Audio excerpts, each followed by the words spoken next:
Assalamualaikum warahmatullahi taala wabarakatuh dan salam sejahtera. Saya Puan Jami'ah binti Muhammad Saleh akan membicarakan buku yang bertajuk Tempat Pulang yang Tidak Menjadi Rumah, bawah penulisnya Encik Idin Ramli.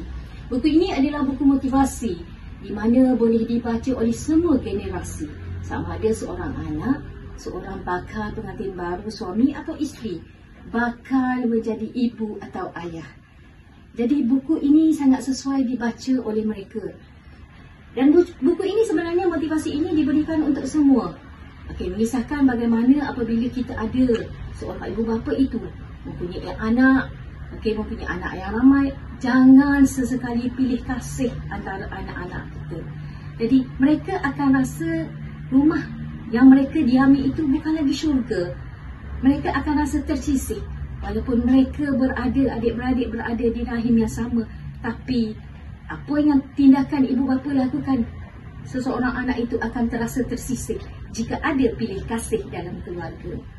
Satu lagi, jika ada anak-anak merasakan segala pendapat atau segala kecemerlangan yang dia perolehi tidak pernah dihargai oleh ibu bapa, dia akan merasakan, anak-anak akan merasakan, buat apa aku membuat semua kecemerlangan itu, buat apa aku dapat, ibu bapa tidak pernah menghargainya. Jadi untuk ibu dan bapa di luar sana, tidak semua tindakan kita adalah tindakan yang betul. Kita perlu memastikan anak-anak kita merasakan rumah yang mereka diami ini adalah syurga untuk kita satu keluarga. InsyaAllah dengar pendapat anak-anak, mungkin pendapat mereka, pandangan mereka atau kecemerlangan yang mereka dapati adalah satu motivasi untuk mereka menuju ke arah kehidupan yang lebih baik. Jadi jangan jadikan rumah itu sebagai tempat neraka bagi anak-anak kita.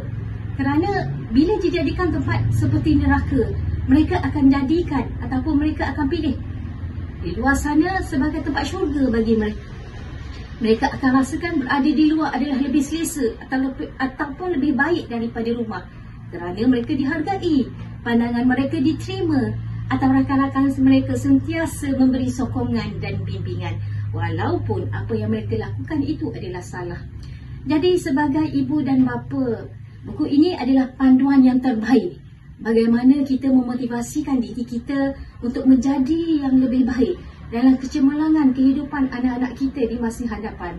Dan satu kata-kata yang paling saya rasa sesuatu yang sangat perlu dibaca dalam buku ini, dinyatakan bahawa seperti apapun cara kita dibesarkan, tidak mengubah status dan kedudukan orang tua kita dalam hidup kita. Mereka tetap mempunyai darjat yang tinggi dalam kehidupan kita.